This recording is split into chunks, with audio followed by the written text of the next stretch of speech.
నమస్కారం. ప్రతిధ్వని కార్యక్రమానికి స్వాగతం. ఆంధ్రప్రదేశ్లోని ఏలూరులో అంతుచిక్కని వ్యాధి తీవ్రమైన ఆందోళన కలిగిస్తోంది. మరి ఈ వ్యాధి ఈ స్థాయిలో ప్రబలడానికి కారణాలేంటి, బాధితులకు ఎలాంటి చికిత్స అందుతోంది, ఈ విషయాల్ని సమగ్రంగా విశ్లేషణ చేసుకోవడానికి ప్రతిధ్వని ప్రత్యక్ష ప్రసారం ద్వారా చర్చలు చేపట్టింది. ఈ చర్చలో పలువురు వైద్యరంగ ప్రముఖులు పాల్గొంటున్నారు. ముందుగా ఏలూరు ప్రభుత్వ ఆసుపత్రి medical superintendent doctor AVR Mohan గారు మనతో మాట్లాడతారు. మోహన్ గారు నమస్కారం అండి. మోహన్ గారు, అంతుచిక్కని వ్యాధితో ఏలూరు ప్రభుత్వ ఆసుపత్రిలో చేరే రోగుల సంఖ్య పెరుగుతోంది. ప్రధానంగా రోగులకు ఆసుపత్రిలో ఎలాంటి చికిత్స అందుతోంది, ప్రాథమికంగా అంచనా వేసినట్లయితే ఇందుకు గల కారణాలని ఏ విధంగా స్పష్టంగా అంచనా వేయాలి? ఇప్పటి వరకు మాకు వచ్చే ప్రతి కేసు చూసిన తర్వాత ఈ వ్యాధి బేసిక్గా న్యూరల్ టిష్యూస్ని ఎఫెక్ట్ చేస్తూ ఉందండి. అంటే పేషెంట్స్ చాలామంది ఈ కన్వల్షన్స్ తోటి అలాగే లాస్ ఆఫ్ కాన్షియస్నెస్ తోటి ప్రజెంట్ చేస్తూ ఉన్నారు. ఇట్లా వచ్చిన వాళ్ళకి వెంటనే మనం సిమ్టమాటిక్ ట్రీట్మెంటే ఆఫర్ చేయడం జరుగుతుందండి. ఎందుకంటే మనకి root cause of the disease ఇంకా పూర్తిగా ఐడెంటిఫై అవ్వలేదు కాబట్టి మనం సపోర్టివ్ ట్రీట్మెంట్, సిమ్టమాటిక్ ట్రీట్మెంట్ ఇస్తున్నాం. ఈ ట్రీట్మెంట్తో ఇంచుమించు మనకు 99% పేషెంట్స్ పూర్తిగా వాళ్ళు స్వస్థతతో హ్యాపీగా రికవర్ అవుతూ ఉన్నారు. సో ఇంతవరకు మాకు బ్యాడ్ రిజల్ట్స్ లేవు. సో మాకు ఇప్పుడు ఈ వ్యాధి గురించి, వ్యాధి కారణాల గురించి అన్వేషణ కొనసాగుతూ ఉన్నది. So once you identify the cause of the disease, I think మా ట్రీట్మెంట్ ఇంకా బెటర్ అవుతుందని నేను ఆశిస్తున్నాను. ఇప్పటివరకు మా వైద్య సిబ్బంది అంతా కూడా mostly we are basing on symptomatic treatment. So ఎందుకంటే ఇది aetiology of the disease identify చేయడానికి మనకి వేరే స్టేజెస్ ఉంటాయండి. ఫస్ట్ స్టేజ్ మన డిఫరెన్షియల్ డయాగ్నోసిస్. ఈ డిఫరెన్షియల్ డయాగ్నోసిస్లో ఈ కాజ్ ఏదైనా ఇన్ఫెక్షన్ వల్ల వచ్చిందా, బ్యాక్టీరియా కానీ వైరస్ కానీ, అలాగే ఏదైనా కంటామినేషన్ పాయిజనింగ్ వల్ల ఏమైనా వచ్చిందా అనేది ముందు ఆలోచిస్తాం. ఇది స్టెప్ బై స్టెప్ మనం ఒక్కొక్క టెస్ట్ చేసే కొద్దీ మనకు కొంత ఈ వ్యాధి గురించి మనకి చిక్కుముట్లు పెడతాయి అనమాట. అండి ఇప్పుడున్న పరిస్థితుల్లో మనం ఈ బ్యాక్టీరియాలజికల్, వైరలాజికల్ టెస్ట్స్ అన్ని చాలా వరకు కంప్లీట్ చేయడం జరిగింది. అలాగే కొన్ని samples, water samples, blood samples analyse చేయడం జరిగింది ల్యాబ్ లెవెల్లో. సో ఇవన్నీ కూడా మనకి నెగిటివ్గా వచ్చినాయి. కొన్ని టెస్ట్ ఇంకా కంక్లూజివ్ రిజల్ట్స్ రావాల్సి ఉన్నది. ఇవన్నీ కంప్లీట్ అయితే మనకి ఈ వ్యాధి గురించి పూర్తి వివరాలు తెలుస్తాయని చెప్పి మేము ఆశిస్తున్నాం. డాక్టర్ మోహన్ గారు, ఇప్పటిదాకా ఎంతమంది బాధితులు ఆసుపత్రిలో చేరారు, అలాగే ఎంతమంది డిశ్చార్జ్ అయ్యారు? ఈ రోజు వరకు మనకి 447 వరకు ఇక్కడ హాస్పిటల్లో జాయిన్ అయ్యారు. అందులో మనకి ఇప్పుడున్న పేషెంట్స్ ఇంచుమించు మనకి 139 వరకు ఉన్నారండి. మిగిలిన వాళ్ళంతా కూడా డిశ్చార్జ్ అయ్యారు. ఇందులో 17 మందిని మేము హైయర్ సెంటర్కి రిఫర్ చేయడం జరిగింది. కొంచెం క్రిటికల్గా ఉన్నారు. అలాగే స్పెషల్గా కొన్ని ప్రాబ్లమ్స్ ఉన్నాయి. అంటే pregnant women, very young child, ఇట్లాంటి వాళ్ళకి కొన్ని ప్రాబ్లమ్స్ రావచ్చని యాంటిసిపేట్ చేస్తూ మేము హైయర్ సెంటర్కి రిఫర్ చేయడం జరిగింది. టోటల్ నెంబర్ ఇప్పటివరకు రికార్డ్ అయింది 447 అండి అడ్మిషన్స్. డాక్టర్ మోహన్ గారు, అయితే రోగులు కొద్ది వ్యవధిలోనే కోలుకుంటున్నారు. ప్రధానంగా వ్యాధి లక్షణాలను ఏ విధంగా మీరు అంచనా వేస్తున్నారు? మాకు వచ్చిన పేషెంట్స్లో మెజారిటీ ఫిట్స్, సీజర్స్, కన్వల్షన్స్ అని చెప్పేసి అట్లాంటి కారణాలతో అడ్మిట్ అయ్యారు. కొంతమంది సడన్గా స్పృహ తప్పిపోయింది, మాకు ఏం జరిగిందో తెలియలేదు అని చెప్తా ఉన్నారు. కొంతమంది కన్వల్షన్స్తో పాటు నోటి నుంచి నొరగ రావటం, చేతులు కాళ్ళు కొన్ని చిన్న చిన్న దెబ్బలు తగలటం, కొంతమందికి డిస్లొకేషన్స్ లాంటివి జరగటం, అలాగే ఈ కన్వల్షన్స్ తగ్గిపోయిన తర్వాత కొంతసేపు ఈ మెదడు ముద్దుబారినట్టు అనిపించడం, తల హెడేక్, బ్యాక్ ఏక్, అలాగే మజిల్ పెయిన్స్ ఉన్నాయని చెప్తూ ఉన్నారు. కొంతమంది ఏంటంటే లాస్ ఆఫ్ మెమరీ, టెంపరీగా ఎమనేషియా అంటాం, టెంపరీ ఎమనేషియా కూడా కంప్లైంట్ చేస్తూ ఉన్నారు.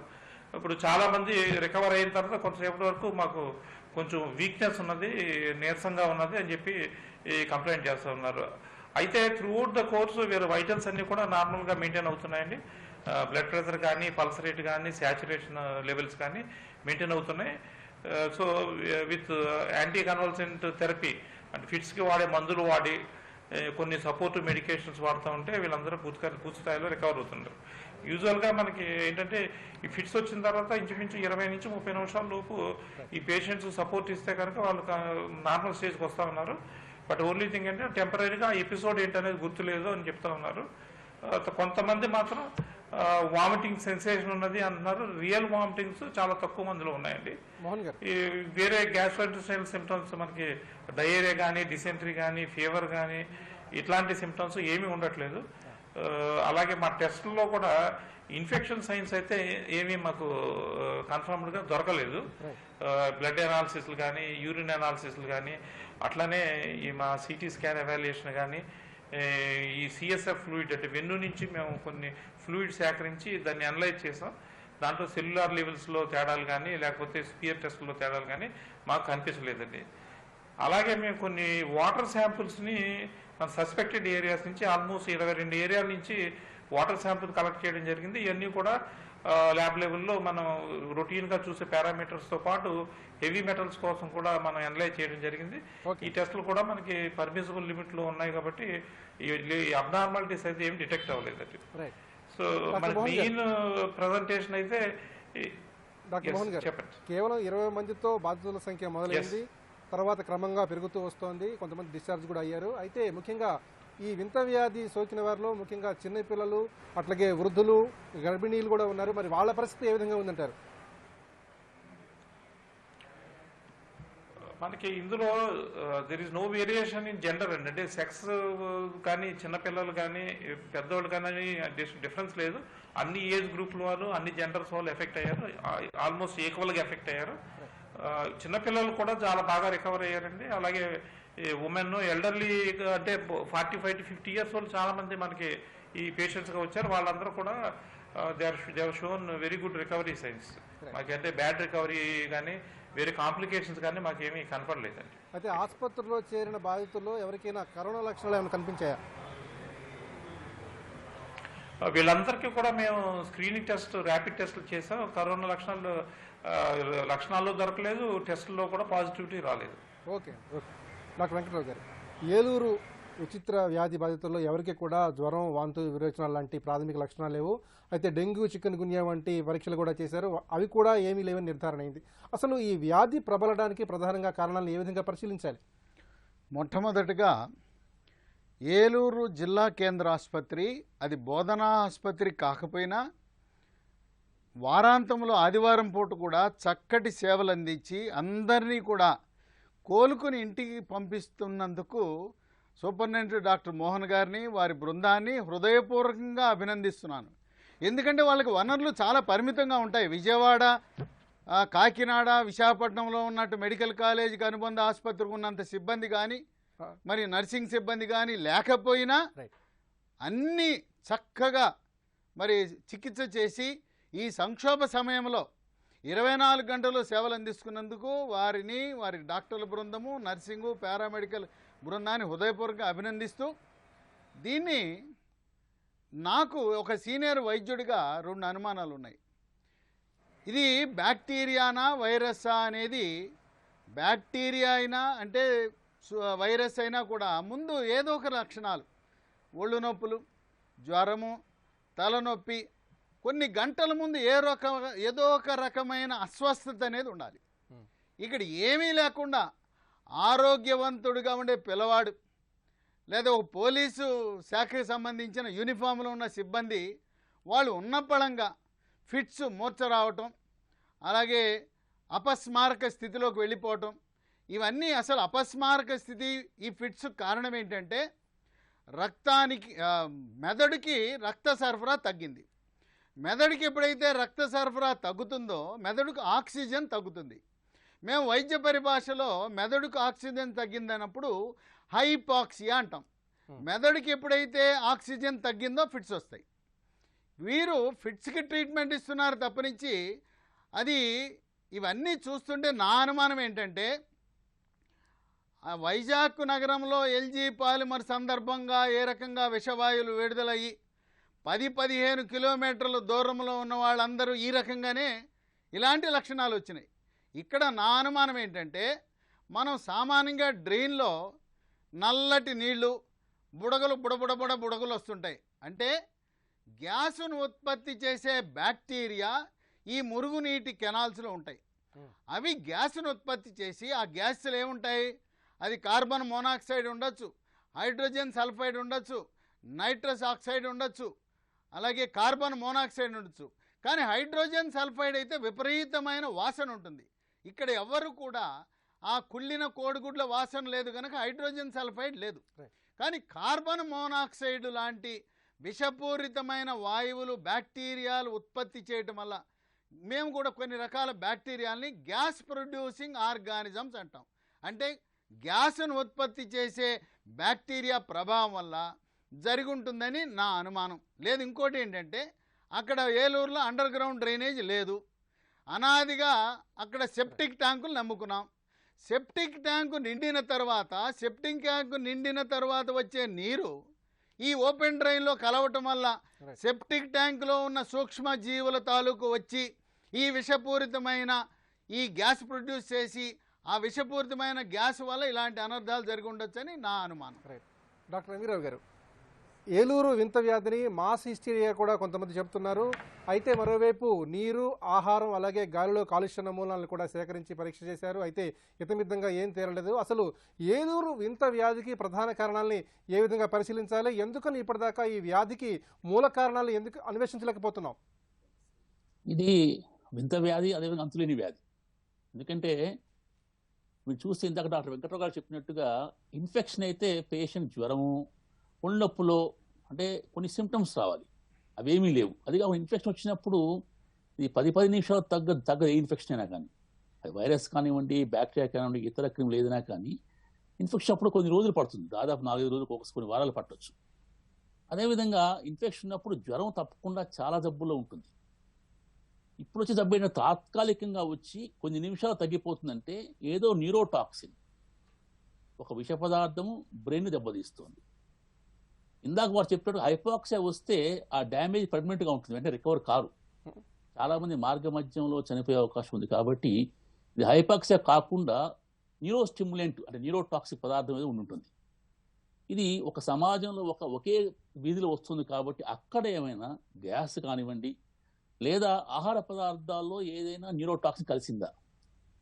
ఒక్కోసారి టీ పొడిలో మనకి కల్తీలు ఉంటాయి, ఒక్కోసారి పాలలో కల్తీ ఉంటుంది, వాటర్లో కూడా ఏమైనా కంటామినెంట్స్ ఉండొచ్చు. అయితే ఇందాక నేను ఒక ఇంటర్నెట్ సెర్చ్ చేస్తుంటే ఒక ఆసక్తికరమైన విషయం బయటపడింది. ఒక దేశంలో హెర్బల్ టీ కంటామినేట్ కావటం వల్ల, షిమికీ ప్లాంట్ వల్ల కొన్ని 100 మందికి ఇట్లా ఫిట్స్ వచ్చి తాత్కాలికంగా రికవర్ అయ్యారు. కాకపోతే ఇక్కడ అది ఉండకపోవచ్చు, ఎందుకంటే ఇక్కడ అన్ని వయసు వాళ్ళకి వస్తుంది. చిన్నపిల్లలు టీ తాగారు కదా, కాబట్టి అది ఉండకపోవచ్చు. నా ఉద్దేశంలో ఏదో టాక్సిన్ తినే ఆహారంలో కానివ్వండి, ఇందాక వారు చెప్పిన వాయు కాలుష్యంలో కావచ్చు, న్యూరోటాక్సిన్ వచ్చి కొంతమందిని దెబ్బతీసి అది ఆటోమేటిక్గా రికవర్ అవుతున్నారు. ఇందాక సుబ్రహ్మణ్య గారు చెప్పినట్టుగా సిమ్టమాటిక్ ట్రీట్మెంట్ అంటే ఫిట్స్కి మందు కానివ్వండి లేదా ఇతర సిమ్టమ్స్ ట్రీట్మెంట్ వెంటనే రికవర్ అవుతున్నారు. ఓవర్ సీరియస్ పాయిజన్ అయితే ఇప్పుడు చాలా మంది చనిపోయి ఉండాలి. అదేవిధంగా చాలా మంది పర్మనెంట్ డ్యామేజ్ రావాలి, చాలా మందికి ఊపిరి ఆగిపోయి వెంటిలేటర్కి పోవాలి. ఎందుకంటే మెదడు దెబ్బతిన్నప్పుడు చాలా మందికి ఊపిరి ఆగిపోయి చాలా మంది మనం వెంటిలేటర్ పెడతాం. జపనీస్ ఎన్కెఫలైటిస్ కానివ్వండి, ఇతర ఎన్కెఫలైటిస్ వచ్చినప్పుడు, మెనింజైటిస్ వచ్చినప్పుడు వాళ్ళని వెంటిలేటర్ అవసరం రావచ్చు. అటువంటి అవసరం రాకుండా వీళ్ళు కొద్దిపాటి ప్రైమరీ ట్రీట్మెంట్తోనే అంటే సిమ్టమాటిక్ లక్షణాల ట్రీట్మెంట్ ఇవ్వగానే రికవర్ అవుతున్నారు. కాబట్టి ఇది ఏదో న్యూరోటాక్సిన్ బహుశా నీరులో కావచ్చు, అదేవిధంగా తినే ఆహారంలో కావచ్చు, లేదా వాయువులో కావచ్చు ఉండాలని అనుకుంటున్నాను. అయితే ముందు ఇది కాసే పనిచేస్తుంది కాబట్టి సిమ్టమ్స్ ఎక్కువ చెప్పట్లేదు కాబట్టి డయాగ్నోస్ కష్టం అవుతుంది. WHO టీము, అదేవిధంగా ఏఎంఎస్ వస్తుంది, NIN వాళ్ళు, ISC అందరూ వస్తున్నారు. కాబట్టి తప్పకుండా రాను 1-2 రోజుల్లో మనకి ఈ జబ్బుకి మూల కారణం తెలిసే అవకాశం గారు, ప్రధానంగా ఏలూరు దక్షిణపు వీధిలో ఈ వ్యాధి ప్రబలింది. అయితే వాహనాలు నడుపుతున్న వారు, అలాగే కార్యాలయాలలో పనిచేస్తున్న వారు కూడా ఉన్నటువంటి కుప్పకూలిపోయారు. అయితే దీనికి ప్రధాన కారణాలు ఏమిటి? ఎందుకని ఈ తరహా వ్యాధి ఏలూరులోనే ప్రధానంగా ప్రబలింది? అంటే అది చెప్పడం చాలా కష్టం అవుతుంది. ఎందుకంటే అలా కార్యాలయంలో ఉండేవారు, వాహనం నడిపే పడిపోతున్నారంటే మనం ఫస్ట్ అనుమానించాల్సింది వాయు కాలుష్యం. కొంతమందికి ఎవరైతే ఎవరికైతే ఇమ్యూనిటీ తక్కువ ఉందో, లేకపోతే కొంతమందికి కొన్ని జబ్బులు తొందరగా వస్తుంటాయి, అటువంటి వ్యక్తులకి కొన్ని వాయు కాలుష్యం వల్ల వచ్చి తగ్గిపోతూ ఉండొచ్చు. కాకపోతే ఇప్పటిదాకా ఎయిర్ శాంపుల్స్ తీసుకున్నట్టుగా ఎక్కడ నేను చదవలేదు, చూడలేదు టీవీలో కూడా. మరి డాక్టర్ గారు చెప్పాలి, సుబ్రహ్మణ్య గారు ఏమైనా ఎయిర్ శాంపుల్స్ తీసుకున్నారా, ఎయిర్ పొల్యూషన్ కానీ ఏమైనా అది పరిశోధన చేస్తున్నారు తెలియదు. ఇప్పటిదాకా నీరు, అదేవిధంగా ఫుడ్ శాంపుల్స్, మిల్క్ శాంపుల్స్ తీసుకొని చెప్తున్నారు. అదేవిధంగా ఎయిర్ పొల్యూషన్ కూడా తప్పకుండా చెక్ చేయాలి. అందులో ఏమైనా న్యూరో స్టిమ్యులెంట్స్ కానివ్వండి, న్యూరోటాక్సిక్ ఉన్నాయని తప్పకుండా మన ఎయిర్ని తప్పకుండా మనం శాంపుల్స్ టెస్ట్ చేయాల్సిందే. అలా చేస్తే నా అనుమానం ఏంటంటే ఎక్కడికక్కడ కూలిపోతున్నారు కాబట్టి తప్పకుండా ఇది వాయు కాలుష్యం కావచ్చు. ఇది మాస్ హిస్టరియా కాకపోవచ్చు, ఎందుకంటే మాస్ హిస్టరియాలో జనాలు 4 కోరుకోరు, ఫిట్స్ వచ్చినప్పుడు 4 కోరుకుంటారు, నురుగు వస్తుంది. అదేవిధంగా చాలా మంది వెంటనే రికవర్ కారు. హిస్టరీ అనేది కొన్ని రోజులు ఉంటుంది కొంతమందికి. సో వెంటనే చాలా మంది వెంటనే రికవర్ అవుతుంది కాబట్టి మాస్ హిస్టరియా కాకపోవచ్చు. నా ఉద్దేశం ఇది మానసిక వ్యాధి కాకపోవచ్చు, ఏదో ఒక కలుషిత పదార్థం వల్లనే ఇది జరుగుతుందని అనుమానం. డాక్టర్ వెంకటరావు గారు, ముఖ్యంగా ఈ వ్యాధి ప్రబలడానికి కారణాలని క్షేత్రస్థాయిలో ఏ విధంగా అంచనా వేయాలి? ఐఎంఆర్ అలాగే ఎయిమ్స్ బృందం కూడా క్షేత్రస్థాయిలో పర్యటిస్తోంది, అట్లాగే WHO ప్రతినిధులు కూడా పర్యటిస్తున్నారు. ప్రధానంగా ఈ వ్యాధి అంతు చిక్కకుండా ఈ స్థాయిలో ప్రబలడానికి కారణాలను ఎట్లా చూడాలి? ఈ అంతు చిక్కని వ్యాధి గురించి సమాచారం తెలవగానే ప్రధానమంత్రి నరేంద్ర మోడీ గారు, కేంద్ర ఆరోగ్య శాఖ మంత్రి డాక్టర్ హర్షవర్ధన్ గారు వెంటనే స్పందించి మన దేశంలో ఉండే వివిధ పరిశోధనా సంస్థలందరికీ కూడా ఆదేశాలు ఇచ్చి మీరు ప్రత్యేక బృందాలను ఏలూరు వెళ్ళండి, తక్షణమే బయలుదేరి వెళ్ళమని చెప్పి హైదరాబాద్ నగరంలో ఉండే జాతీయ పౌష్టికాహార సంస్థ, అలాగే నాగపూర్లో ఉండే జాతీయ పర్యావరణ పరిశోధన సంస్థ, ఢిల్లీలో ఉండే all India institute of medical sciences, అలాగే జాతీయ సంక్రమిత వ్యాధుల సంస్థ, అలాగే నాగపూర్లో ఉండే జాతీయ వైరాలజీ సంస్థ, ఈ పరిశోధన సంస్థలన్నిటికీ కూడా ఆదేశాలు ఇచ్చి ఇప్పుడు డాక్టర్ హర్షవర్ధన్ గారు ప్రపంచ ఆరోగ్య సంస్థకి ఎగ్జిక్యూటివ్ చైర్మన్గా ఎన్నికయ్యారు మొన్న మే నెలలో. కేంద్ర ఆరోగ్య శాఖ మంత్రి ఆయన ఎగ్జిక్యూటివ్ చైర్మన్ ప్రపంచ ఆరోగ్య సంస్థ చైర్మన్గా ఆదేశాలు ఇచ్చి ప్రపంచ ఆరోగ్య సంస్థ నుంచి బృందాన్ని కూడా వెళ్ళి మీ తరపున కూడా అధ్యయనం చేసి ఈ రాష్ట్ర ప్రభుత్వం అడిగిందా లేదా అనే అడగకుండా అన్ని పరిశోధనా సంస్థలకి ఇది అక్కడికక్కడే పరిమితం చేయండి, వెంటనే 24 గంటల్లో కారణాన్ని కనుగొని కావలసిన ఏర్పాట్లు అలాగే అవసరమైతే నిధులు సమకూర్చడానికి కూడా కేంద్ర ప్రభుత్వం ఏమాత్రం వెనకాడకుండా ఉంది. మరొకటి కలిసి వచ్చిన అంశం ఏంటంటే, ఇప్పుడు భాస్కర్ గారని ఆంధ్రప్రదేశ్ వైద్య ఆరోగ్య శాఖ కమిషనర్గా ఉన్నారు. వారు గతంలో పశ్చిమ గోదావరి జిల్లా కలెక్టర్గా దాదాపు 8 సంవత్సరాలు అక్కడ కలెక్టర్గా ఉండటము, ఏలూరు నగరము ఏలూరు చుట్టుపక్కల ఉన్న గ్రామాల గురించి పూర్తి అవగాహన కలిగి ఉన్న వ్యక్తిగా ఆయన రంగంలో దిగి అన్ని వీధులలో కూడా సంచరించి ఒక ప్రణాళిక, చివరికి ఈ ఏలూరు ప్రభుత్వ జనరల్ హాస్పిటల్గా ఆయన చైర్మన్గా 8 సంవత్సరాలు పనిచేసి నిత్యము దాని అభివృద్ధి కృషి చేసిన వ్యక్తిగా ఆయన ఉండటం కూడా మనకు కలిసి వచ్చిన అంశం. ఇది ఏలూరు నగరమే కాకుండా ఆహార కాలుష్యము కాదు, నీటి కాలుష్యము కాదు అని చెప్పడానికి ఈ నీటి సరఫరాతో సంబంధం లేని గ్రామాలు 2 గ్రామాల్లో కూడా ఈ కేసులు నమోదైనాయి. అయితే ప్రధానంగా మొత్తం ఏలూరుని వారం రోజుల పాటు శానిటైజేషన్ చేయమని ఈరోజు ఆంధ్రప్రదేశ్ ముఖ్యమంత్రి వైఎస్ జగన్మోహన్ రెడ్డి ఏలూరు ప్రభుత్వ ఆసుపత్రిని సందర్శించారు. మరి వైద్యులకు అలాగే వైద్య శాఖ సిబ్బంది కూడా దిశానిర్దేశం చేశారు. మొత్తం మీద ఈ వ్యాధి తీవ్రత ఎప్పటిలోగా తగ్గే అవకాశం కనిపిస్తోంది. మరో 24 గంటల్లో కేంద్ర ప్రభుత్వ అధ్యయన సంస్థలన్నీ రంగంలో దిగినే గనక దీని కారణాన్ని కనుగొంటారు. రాష్ట్ర ప్రభుత్వము కేంద్ర ప్రభుత్వము ప్రజారోగ్య దృష్ట్యా ఏమాత్రం ఏమరపాటు లేకుండా, నిధులు ఏమీ లేకుండా, బెడ్లు కొరత లేకుండా, ఆక్సిజన్ కొరత లేకుండా ఆ ఊర్లో ఉండే ప్రైవేట్ హాస్పిటల్ అన్నింటినీ వినియోగించడము, అక్కడే ఉన్న ప్రైవేట్ మెడికల్ కాలేజ్ ఆశ్రమ హాస్పిటల్లో 1500 పడకలు ఉన్నాయి. ఎవరు కూడా ఆందోళన చెందవలసిన అవసరం లేదు. రాబోయే 3-4 రోజులు ఎవరింట్లో వాళ్ళు పరిమితమై స్కూళ్ళు కాలేజీలు వెళ్లకుండా మనం ఇంట్లో తలుపులు తీసుకుని స్వేచ్ఛగా గాలి వెలుతురు ఎండ వచ్చేటట్టు చేస్తే ఇది వాయు కాలుష్యం అవ్వటానికే అవకాశం ఎక్కువగా ఉంది. ఎల్జీ పాలిమర్స్ ఆ విషాదము జరిగినప్పుడు 15 కిలోమీటర్ల దూరంలో కూడా ఇటువంటి సంఘటనే జరిగింది కనుక నా అనుభవంతో సీనియర్ వైద్యులందరూ కూడా ఇది వాయు కాలుష్యం వల్ల జరిగింది కనుకనే తాత్కాలికంగా ఉండిపోతా ఉంది. మళ్ళీ పర్యావరణమే మనల్ని కాపాడుతుంది. డైల్యూషన్ ఫ్యాక్టర్ ఇది కాలుష్య నియంత్రణ మండలి వాళ్ళు వచ్చి పరిశోధనలు జరిపి ఏదో నార్మల్ అని చెప్తున్నారు కానీ కాదు. మీరు ఏదైతే విశాఖ నగరంలో ప్రత్యేకమైన పరీక్షలు జరిపారో అలాంటి పరీక్షలు ప్రత్యేక రసాయన విష పదార్థాల కోసం మీరు అధ్యయనం చేయండి. ఆ యంత్ర పరికరాలను మళ్ళీ తీసుకొచ్చి ఇక్కడ ఉపయోగిస్తే నా అనుభవాన్ని బట్టి తప్పకుండా ఇది వాయు కాలుష్యమే. వాయు కాలుష్యము ఈ ఏలూరు నగరం చుట్టూ అనేకమైన బహిరంగ ప్రదేశాలు అడవులు ఉన్నాయి కనుక ఎవ్వరూ కూడా భయపడవలసిన ఆందోళన చెందవలసిన అవసరం లేదు. ఎవరు నగరం వదిలి వెళ్ళవలసిన అవసరం లేదు. స్వేచ్ఛగా హాయిగా ఉండండి. కేంద్ర రాష్ట్ర ప్రభుత్వాలు మీ ప్రాణాలు కాపాడే హామీ తీసుకుంటుంది. డాక్టర్ మోహన్ గారు, కేవలం ఏలూరులోనే కాకుండా దెందులూరు పరిసర ప్రాంతాల్లో కూడా కేసులను గుర్తించినట్లుగా వైద్యాధికారులు చెబుతున్నారు. అసలు ఈ వ్యాధి మరింతగా విస్తరించకుండా ప్రజలు ఏ విధంగా అప్రమత్తంగా ఉండాలి, ఎటువంటి పరిసరాల పరిశుభ్రతకు సంబంధించిన జాగ్రత్తలు తీసుకోవాలి? జనరల్గా మనం ఈ వాటర్ పట్ల అలాగే మనం తినే ఆహారం పట్ల జాగ్రత్తలు పాటించడం అనేది చాలా ఇంపార్టెంట్. ప్రత్యేకంగా ఇట్లాంటి పరిస్థితులు ఏదో మనకు తెలియని వ్యాధి వచ్చినప్పుడు మనం అన్ని విధాల జాగ్రత్తలు తీసుకోవడం అనేది ప్రతి ఒక్కరి కర్తవ్యం ఉంది. ఇందులో ముఖ్యంగా ఇది మొట్టమొదట ఇన్ఫెక్షన్ ఏమో అనే కోణంలో ఆలోచించాం. మనం ఇంతకుముందు చెప్పినట్టుగా అన్ని టెస్టులు చేసిన తర్వాత ఇది ఇన్ఫెక్షన్ కాదని నిర్ధారణ అయింది. ఇంకొక ఆల్టర్నేటివ్ పాసిబిలిటీస్ ఏంటంటే డాక్టర్ సిఎల్ వెంకటరావు గారు చెప్పినట్టు వాయు కాలుష్యం, అలాగే ఇంకా మనం తినుబండారాల నుంచి కూడా ఇది రావడానికి అవకాశం ఉంది. కాబట్టి అటువైపు కూడా మనం అన్ని ఇన్వెస్టిగేషన్ చేయడం జరిగిందండి. అలాగే ప్రభుత్వ తరఫు నుంచి, సెంట్రల్ గవర్నమెంట్ తరఫు నుంచి, మన స్టేట్ గవర్నమెంట్ తరఫు నుంచి భారీ ఎత్తున మాకు సలహాలు ద్వారా కానీ అలాగే material wise, man power wise కానీ మాకు సపోర్ట్ వచ్చిందండి. ఈ సపోర్ట్ సిస్టమ్తో పాటు క్రాస్ డిస్కషన్స్ జరిగినాయి. మేము అనేక పాసిబిలిటీస్ ఎక్స్ప్లోర్ చేసాం.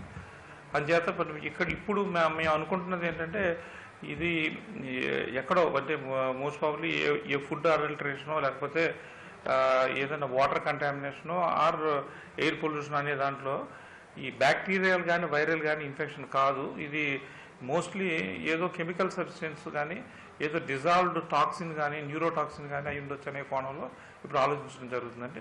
అంచేత ప్రజలు ఏంటంటే వారు తినే పదార్థాల పట్ల అలాగే వాళ్ళు వాడే వాటర్ పట్ల వాళ్ళు పీల్చే గాలి పట్ల అవగాహన ఉండాలి. సో అందుచేత మనకి ఇట్లాంటివి వచ్చినప్పుడు ప్రజలంతా అప్రమత్తతో ఉండి మనం ఈ వెజిటబుల్స్ తినేటప్పుడు క్లీనింగ్ పట్ల అంటే మనం ఈ పెస్టిసైడ్స్ అవి చాలా వాడుతున్నారు ఇప్పుడు. అంటే మన ప్రోడక్ట్ పెంచడం కోసం అలాగే పురుగుల మందులు వాడే ఈ పురుగులు అవి రాకుండా చేయటం కోసం విచ్చలవిడిగా పెస్టిసైడ్స్ వాడటం జరుగుతుంది. సో మనకు కారణం తెలియదు కాబట్టి అన్ని వైపుల నుంచి అంటే పెస్టిసైడ్స్ ఉంటాయేమో అని చెప్పి ఊహించి ఈ వెజిటబుల్స్ అన్నింటినీ ప్రాపర్గా క్లీన్ చేసుకోవడం అది ఎప్పుడు చేయాలి, ఇప్పుడు ఇంకా ఎక్కువ చేయాలి. అలాగే మన వాటర్ని కూడా మనం ఖచ్చితంగా కాచి చల్లార్చిన వాటర్ కానీ లేకపోతే ఆర్ఓ ఫిల్టర్ అయిన వాటర్ కానీ వాడటం మంచిది. సో అలాగే మనం ఇప్పుడు కరోనా కాలంలో ఉన్నాం కాబట్టి పరిశుభ్రత, మన శానిటేషన్ చాలా ఇంపార్టెంట్. మన చేతులు శుభ్రంగా కడుక్కోవటం, అలాగే మన పరిసరాలు శుభ్రంగా ఉంచుకోవటం, అలాగే మనం ఎక్కువ ఇప్పుడు కామన్ ప్లేసెస్లో ఈ ఫుడ్ అది తీసుకోకుండా ఎక్కువ మంది గ్యాదరింగ్స్ లేకుండా ఉండటం అనేది అన్ని విధాల శ్రేయస్కరం. ఇట్లాంటి ఇప్పుడు కామన్ ఫుడ్ తీసుకున్నప్పుడు ఒకరి నుంచి ఒకరికి ఇది ఎక్కువ మందికి స్ప్రెడ్ అయ్యే అవకాశం ఉంది. కాబట్టి సో ఫుడ్ పట్ల కూడా మనం జాగ్రత్త వహించాలని మా ఉద్దేశం. సో ఇప్పుడున్న అవగాహన బట్టి మేము అనుకుంటున్నది ఏంటంటే ఇది ఒక రకమైన న్యూరోటాక్సిన్ దీంట్లోనే మిక్స్ అయ్యి ఇది పెస్టిసైడ్ కావచ్చు లేకపోతే ఏదైనా వేరే టాక్సిన్ డిజాల్వ్ ఫామ్లో మనం ఐడెంటిఫై కాని రీతిలో ఉండొచ్చు, ఇంకా డిటెక్ట్ అయ్యి ఉండకపోవచ్చు. అట్లా న్యూరోటాక్సిన్ లాంటి పదార్థం ఏదో దీన్ని ఈ జబ్బును తీసుకొచ్చిందని చెప్పి మేమంతా ఎక్కువ మంది ఇప్పుడు నమ్ముతున్నామండి. కానీ దాని నిర్ధారణ కోసం అనేక పరీక్షలు చేయాల్సిన అవసరం ఉంది. ఇప్పుడు ఈ రోజు మాకు నేషనల్ ఇన్స్టిట్యూట్ ఆఫ్ న్యూట్రిషన్ నుంచి ఒక 5 మెంబర్స్ టీం వచ్చారు. వాళ్ళు కూడా సిస్టమేటిక్గా కమ్యూనిటీ లెవెల్లో అలాగే మా హాస్పిటల్ లెవెల్లో కొన్ని శాంపుల్స్ కలెక్ట్ చేస్తున్నారండి. అలాగే WHO నుంచి ఒక ఇన్వెస్టిగేటివ్ టీం కూడా మాకు వచ్చింది. వీళ్ళు కూడా ఈ ఎపిడమిక్ పట్ల పూర్తి స్థాయిలో ఏమన్నా మిస్సింగ్ లింక్స్ ఏమన్నాయి అనేది ఎక్స్ప్లోర్ చేస్తున్నారు. అలాగే మా క్లినికల్గా మా డాక్టర్స్ కూడా ప్రతి పేషెంట్ని కులంకషంగా చూడడంతో కొన్ని కేసుల్లో మాకు కొన్ని అనుమానాలు ఇప్పుడు వచ్చినాయి. ఇప్పుడు అది కన్ఫర్మ్ అయిన తర్వాత నేను చెప్తాను. So most probably it is looking like some contamination with some neurotoxin అనిపిస్తా ఉందండి ఇప్పుడు పరిస్థితిని బట్టి. ఏలూరులో ప్రబలినటువంటి ఈ వింత వ్యాధి ఇతర ప్రాంతాలకు కూడా వేగంగా విస్తరించే అవకాశం ఉందా? ఈ వ్యాధి మరింతగా ప్రబలకుండా ఉండటానికి పరిసరాల పరిశుభ్రత దృష్ట్యా అలాగే ముఖ్యంగా శుచి, శుభ్రత, ఆహారం, నీరు వీటి విషయంలో ప్రజలు ఎటువంటి ముఖ్యమైన జాగ్రత్తలు పాటించాలి, ఏ విధంగా అప్రమత్తంగా ఉండాలి? నిన్న మనం అనుకున్నట్టుగా ఇది న్యూరోటాక్సిన్, అంటే షార్ట్ యాక్టింగ్ న్యూరోటాక్సిన్, అంటే తక్కువ కాలం మెదడు మీద ప్రభావం చూసే విష పదార్థం. అయితే ఇది ఆహారంలో వచ్చిందా వాయులో వచ్చిందా చెప్పడం కష్టంగా ఉంది. బహుశా ఇది వాయువులో వచ్చి ఉంటుంది, ఎందుకంటే రోడ్డు మీద ఉన్న వాళ్ళు, కారు నడిపే వాళ్ళు కూడా పడిపోతున్నారంటే బహుశా ఇది గాలిలోనే ఉంటుంది. అయితే గాలిలో ఉన్నప్పుడు ఇది పరిసర ప్రాంతాలకు ఇది వ్యాపించే అవకాశం లేకపోలేదు. కాకపోతే గాలిలో ఇది ఎప్పుడైనా డైల్యూట్ అయిపోతుంది. ఎక్కువ దూరము ఈ వాయువులు సాధారణ ప్రయాణించవు. ఒక్కోసారి ఈ వాయువులు చాలా బరువుగా ఉంటాయి కాబట్టి అవి వెంటనే నేల మీదకి వాలిపోతాయి కాబట్టి ఎక్కువ దూరం ప్రయాణించవు. కాబట్టి మనకు వేలూరు ప్రజలు కానీ చుట్టుపక్కల ప్రాంతాల ప్రజలు భయపడాల్సిన అవసరం. ఎందుకంటే ఇంతకుముందు ఏలూరు కాకుండా ఉన్న వాళ్ళకి వచ్చిన జబ్బులు కూడా వాళ్ళు ఏలూరు వచ్చి ఉంటే ఇంతకు టీవీలో చూశాను. ఎవరికైతే జబ్బులు వచ్చింది 45 దెందులూరు వాళ్ళకి, వాళ్ళు కూడా ఏలూరు వచ్చి వెళ్ళారు కాబట్టి వచ్చింది అనుకుంటున్నారు. ఏది ఏమైనా ప్రజలు జాగ్రత్తగా ఉండాలి. ఒకటి, ఆహారం పట్ల, నీరు పట్ల, పాలు, మిల్క్ కానివ్వండి, ఇతర ఆహార పదార్థాల పట్ల చాలా జాగ్రత్తగా ఉండాలి. చాలా వరకు బయట పదార్థాలు తినకూడదు. స్వచ్ఛమైన ప్యూర్ ప్రొడక్ట్సే కొనండి. అదేవిధంగా వాటర్ కూడా ఐ థింక్ గవర్నమెంట్ సప్లై చేస్తుంటాను. మంచి ఆర్ఓ వాటర్ కానివ్వండి, బాటిల్ వాటర్ తాగండి. అదేవిధంగా మీ ఇంట్లో కూడా కిటికీలు బాగా తీసి గాలి వెలుతురు బాగా వచ్చేట్టుగా చూసుకోండి. ఆరు బయట మీరు ఉండొచ్చు.